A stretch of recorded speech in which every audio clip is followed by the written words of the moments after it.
Luto tayo ng bola-bola at ilagay ko to sa miswa na may patola. Yan, di ba?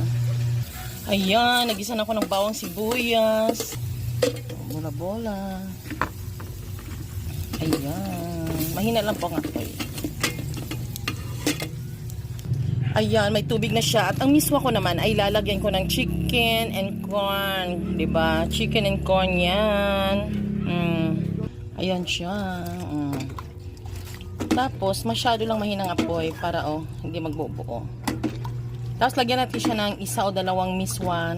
Tapos, may patula. Add 1 egg. Yan ang ulam for today. May miswa version 2.0. Diba? O diba? Luto na rin ang miswa. Mikos-mikos lang yan. At saka add tayo ng egg. Ayan, diba? Gabubly-bubbly na. And then, add tayo ng patula. Ayan, add naman tayo ng eggs. Charat-charat. Imikos-mikos na naman uli yan. Diba? Ang patula, dali lang yan maluto. Happy dinner!